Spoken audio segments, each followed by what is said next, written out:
Hey everybody, this is your 3-minute review video for your midterm. It covers module 1 to 4. It's 70 minutes. You will have 2 attempts.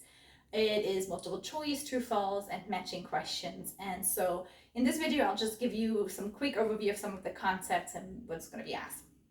So one of the first lectures we had was on ecotourism. So just remember, go over that lecture on ecotourism and look at some of the defining characteristics of what it is, right?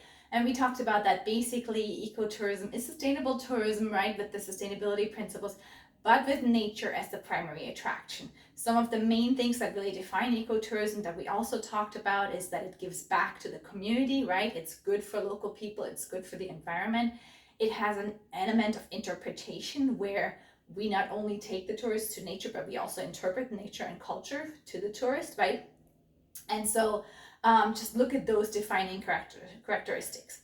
We also talked about the difference between hard and soft ecotourism. And so as you remember, soft ecotourism is really more a kind of form of a mass ecotourism, right? Where it's a shallower interaction with nature. There's more people. They spend less time. They might be on a normal holiday, but they just do some kind of an ecotourism element. So that's soft ecotourism. And then when you think about the hard ecotourists, right, they stay longer, they go more into the backcountry of nature, they do more challenging activities, they don't need as many facilities, right?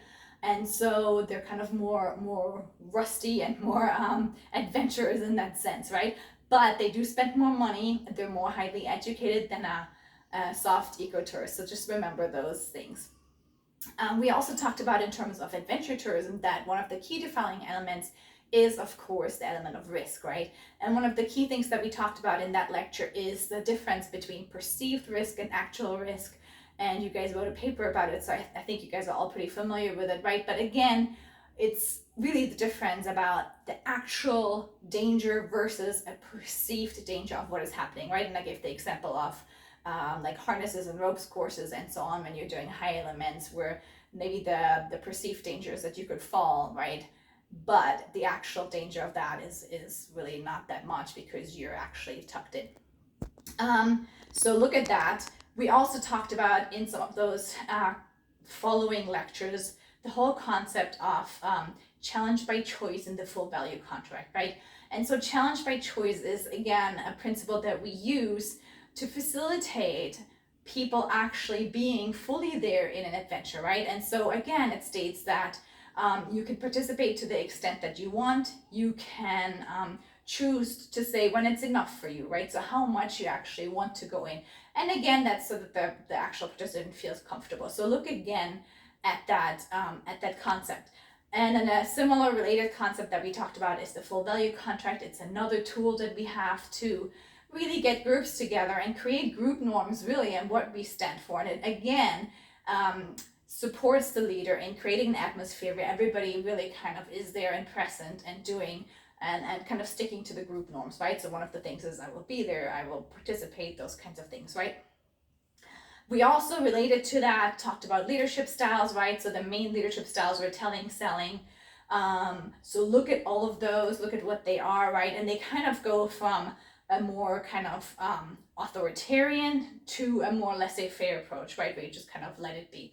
And then in the middle are kind of like the democratic, where the leader participates with the group. So look at those and look at how they relate to where the group is, right? Because one of the principles that we talked about that is very related is the stages of group development, right? And we talked about that there is a forming, storming, norming, performing, and then lastly a journeying stage, right? And why are these important? Because in each stage the group goes through different things, right? So as the group first comes together, they're not so occupied about what they want to do, like the task at hand. They're more occupied in getting to know each other and figuring out what the other's names are and so on, right? And so as a leader, right, you have to figure out, do I focus on the task dimension, getting the job done, or do I focus on the relationship dimension, which is making sure that the group gets along, that there's no conflict, that everybody feels good, right? And you'll see in one of the slides, and I encourage you guys to look at that again, that how in each of those stages, right, the leader has to choose what they're doing based on what's going on. So, you know, one of the examples we talk about is in the storming stage.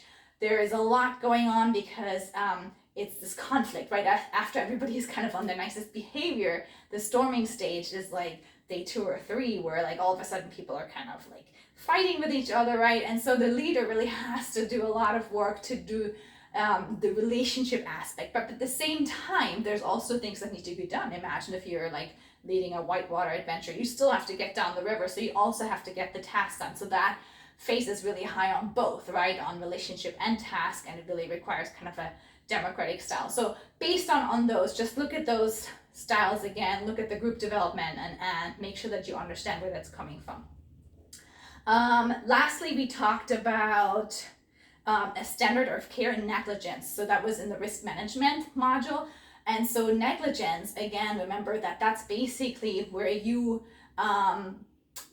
it's a court case, right? So basically, when does that happen? Look at that slide again. It happens when we have a duty of care, when that duty was actually breached, and when there is actually an incident or something happening because of that, right?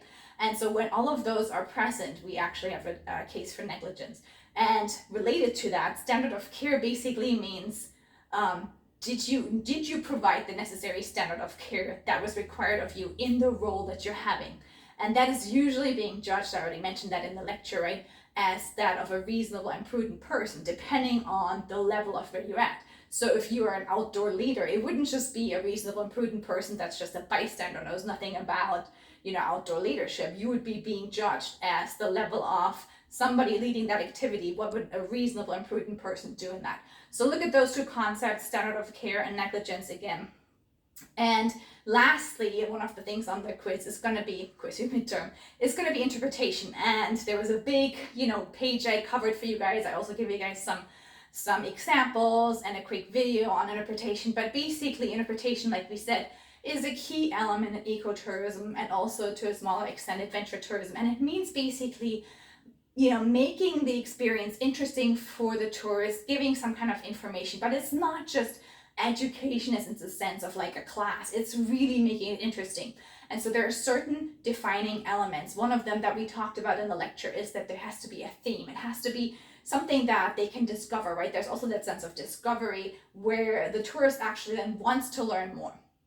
So just look at that. There's a theme, that it's a sense of discovery, and again, that research has shown that it does actually change behavior, that when we give an element of interpretation, that tourists become more aware of natural issues, right? And they really will change their behavior. And I gave you guys the example of dive tourism, how, right, doing something for the pre-dive training, also doing some interpretation actually helps divers touch less. So good luck on your midterm. You guys will do great, and I'll see you guys in module 5. Ciao.